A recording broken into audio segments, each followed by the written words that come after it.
this together and we'll make it a beautiful journey. I just wanna, I guess that's about it.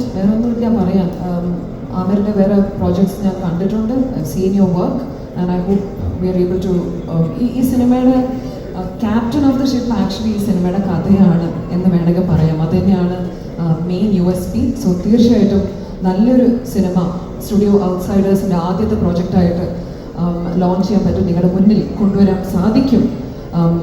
നേരത്തെ പറഞ്ഞതുപോലെ back bones ഒരുപാടുണ്ട്. ആമിറിന് ഒരുപാട് support ചെയ്യുന്ന നല്ല മനസ്സിൽ colleagues ഈ ഇൻഡസ്ട്രിയിൽ ഓൾറെഡി ഉണ്ട്. So I'm sure that this film will not just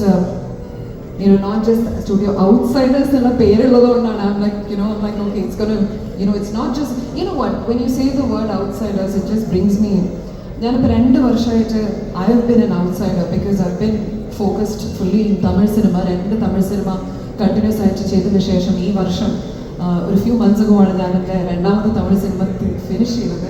and I was just hoping that ഈ വർഷം തീർച്ചയായിട്ടും വീണ്ടും ഞാനൊരു ഇൻസൈഡർ ആവണം.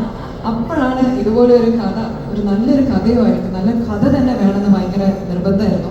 ലിജീഷ് നല്ലൊരു കഥയായിട്ട് മുന്നോട്ട് വന്നത്. Thank you so much. ഈ വർഷം തന്നെ ഈ സിനിമയുടെ ഷൂട്ടിംഗ് തുടങ്ങും without being vacant from Malayalam screen for a long time.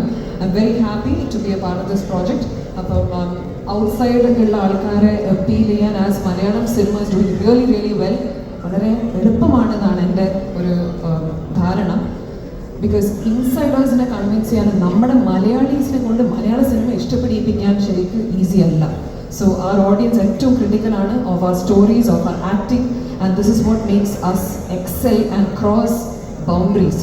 So I hope all you new gen kids who are sitting out here, I wish you all the very best. Let it be a mark in your career, let it be a huge leap. Wishing you all the very best from the bottom of my heart, and let's rock this film Prem Pata.